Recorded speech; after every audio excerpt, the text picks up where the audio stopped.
Պարոն վարչապետ, դուք արձագանքեցիք թրիփ ծրագրի հետ կապված Ռոբերտ Քոչարյանի որոշ գնահատականներին, բայց ես կուզեի մի փոքր մասով էլ մեկնաբանեիք, այնտեղ նաև ասվում է, պնդում է ինքը, որ Միացյալ Նահանգների շահը, այստեղ տնտեսական շահը 0 է եւ Միացյալ Նահանգների նպատակը Իրանի սահմանի վերահսկողությունն է, սրա հետ կապված կուզեի արձագանքեիք եւ թրիփի հետ կապված դուք ասացիք, որ նրա պատկերացումները հնացած են, կարծես թե նախագծով արդեն կա հնարավորություն երրորդ կողմի ներգրավման փոխադարձ համաձայնությամբ։ Հիմա ձեր այդ արձագանքը վերաբերվում էր կոնկրետ Ռուսաստանի եւ Չինաստանի ներգրավմանը, թե այստեղ կուզեի ասեիք, էլի ամեն դեպքում այնտեղ տեղ է թողնված այլ ուժերի ներգրավման, այս հեռանկարի հետ կապված նաև ձեր մեկնաբանությունը եւ պարոն վարչապետ Ոսկե թափում եկեղեցու հետ կապված ոսկե թափում քահանան հայտարարում է, որ տեղական իշխանության ղեկավարը, համայնքապետը եւ եկեղեցու բարերարը գնում են իր մոտ եւ հորդորում են դուրս գալ եկեղեցուց, բանալիները հանձնել իրեն, պատճառաբանելով, որ դա կառուցել է բարերարը եւ այստեղ իրավապահները որևէ կերպ չեն արձագանքում այս խնդրին։ Դուք չեք կարծում, որ իրավապահները այստեղ անելիք ունեն, երբ տեղական իշխանության պատասխանատուն բարերարի հետ գնում է եւ քահանային առաջարկում է դուրս գալ եկեղեցուց, սրա հետ կապված ձեր մեկնաբանությունը ինչպիսին է եւ իրավապահների գործողությունների եւ վերջին հարցը հեծի մասով եմ ուզում հարցնել, արդեն առաջիկայում մի հաջորդ ամսվա ընթացքում կլրանա երրորդ ամիսը, ինչ արդեն ընկերությունը զրկված է լիցենզիայից, այս ընթացքում որևէ պաշտոնական հայտարարություն, պաշտոնական տեղեկություն չկա։ Ձեր նկարագրած երկու սցենարներից որով է վերջո կառավարությունը շարժվում, դուք ասում եք կամ պրոֆեսիոնալ որևէ միջազգային օպերատոր, որը կիրականացնի այդ կառավարումը կամ պետականացման գործընթացը, կա քննարկում որևէ միջազգային ընկերության հետ, եթե այո, ինչ հեռանկար է այստեղ նշմարվում։ Նախ մենք մեր միջազգային գործընկերներին իրազեկել ենք իրավիճակի մասին, հատկապես էներգետիկ ոլորտում թոփ ընկերություններին փորձում ենք իրազեկել, բայց այս պայն տեղի է ունենում հեծի շուկայական արժեքի գնահատում։ Եթե հեծի շուկայական արժեքը կլինի, այսպես ասած, հասանելի պետական բյուջեի համար, մենք դա լիարժեք ամբողջությամբ կպետականացնենք, կազգայնացնենք եւ կհանձնենք հավատարմագրված կառավարման միջազգային բարձր պրոֆեսիոնալ ընկերության կամ ընկերությունների խմբի։ Այսինքն հիմա շուկայական գնահատման գործընթացն է տեղի ունենում, որովհետեւ հիմա նաեւ որոշ կարծիքներ են հնչում, բայց շատ նախնական, որովհետեւ կարող է պարզվի, որ հեծի ֆինանսական վիճակը այնքան վատ է, որ իր շուկայական արժեքը շատ ցածր է եւ կարելի է ուղղակի կառավարության որոշմամբ ինչ որ մի գումար հատկացնել եւ դա դասնել չեմ կարող ասել, քանի դեռ թղթի վրա չկա այդ գումարը, խոսակցություններ կան, բայց ես հիմա որևէ բան չեմ ասի եւ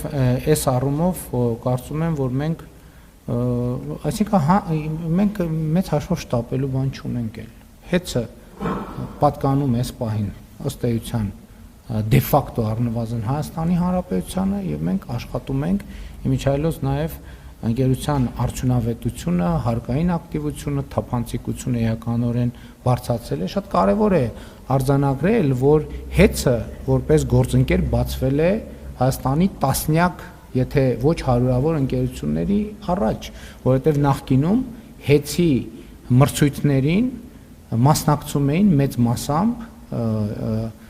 չեմ ասի 100%-ով, բայց մեծ մասամբ նախկին կառավարիչների հետ կապված ընկերություններ եւ դա ըստ էության կոռուպցիոն եւ փողերի լվացման մի համակարգ էր, որը մեր կողմից բացահայտվել է եւ այդ թվում նաեւ քրեական գործեր կան հարուցված եւ կարծեմ նաեւ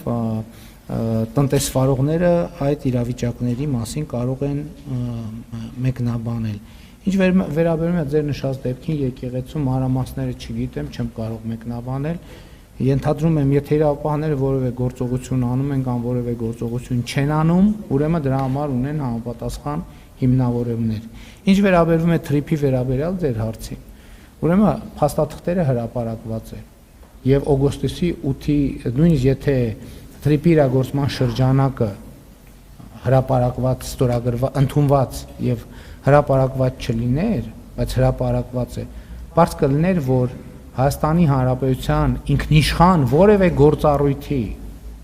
ինքնիշխան որևէ գործառույթի արտապատվիրակումը բացառում է այդ շրջանակը։ Այսօր է, որ Հայաստանի Հանրապետության պետական սահմանը չի գտնվում Հայաստանի Հանրապետության լիարժեք տիրապետության ներքո, բայց մենք նաև համաձայն մեր գործող պայմանագրերի նաև քայլեր ենք անում եւ միջնաժամկետում ենթադրվում է, որ Հայաստանի սահմանները, ինչպես անցակետերը կլինեն Հայաստանի ինստիտուտների վերահսկողության ներքո եւ այդ գործառույթի որևէ արտապատվիրակում բացառվում է եւ դա արդեն գրվել է եւ հրապարակվել է Հայաստանի եւ Միացյալ Նահանգների կառավարությունների կողմից ընդունված փաստաթղթում եւ TRIP-ը ներդրումային ծրագիր է, տնտեսական ներդրումային ծրագիր է առաջին հերթին եւ այդ նախագծով բազմամիլիոն 100 միլիոնների ներդրումներ են լինելու Հայաստանի Հանրապետությունում։ Ինչ վերաբերում է Ռուսաստանին եւ Չինաստանին, մենք շատ սերտ գործակցում ենք թե Ռուսաստանի, թե Չինաստանի հետ։ Մենք Չինաստանի հետ, եթե չի նկատվել, ռազմավարական երկխոսություն ենք սահմանել նախորդ տարվա օգոստոսին, սեպտեմբերին Չինաստան կատարած իմ այցի արդյունքներով եւ այդ փաստաթուղթը ընդունվել է Չինաստանի նախագահ Սի Ցզինպինի հետ իմ ունեցած երկկողմ հանդիպման արդյունքներով եւ ես այս տարի եթե հիշողությունս չդավաճանի 2-3 երկկողմ հանդիպում եմ ունեցել Ռուսաստանի Դաշնության նախագահի հետ, մենք մեր հարաբերությունները բոլոր ուղղություններով զարգացնում ենք։ TRIP-ը ներդրումային խոշոր ծրագիր է, որը իհարկե անվտանգային խոշոր երաշխիքներ է բերելու իր հետ։ Գիտեք, Ամերիկայի նման պետությունը, որը ամբողջությամբ կառուցված է տնտեսական տրամաբանության վրա, եւ դա շատ լավ է, մենք էլ ենք ուզում մեր հայցակարգային փաստաթղթերում եւ ես էլ ասել եմ, Հայաստանի Հանրապետության պետական շահը տնտեսական զարգացումն է։ Ոնց կարա Միացյալ Նահանգները տնտեսական շահ չունենա։ Դուք չեք հետևում քաղաքականություններին նախագահ Տրամպի։ Բոլոր իր որոշումները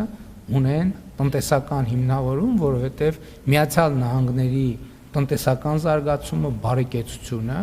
եւ սրա համար անհրաժեշտ իհարկե նաեւ անվտանգությունը առաջնահերթություն են նախագահ Տրամպի համար, ինչպես բոլոր երկրների ղեկավարների համար։ Համենայն դեպս նրանք, ովքեր առաջնորդվում են սեփական երկրի շահերով։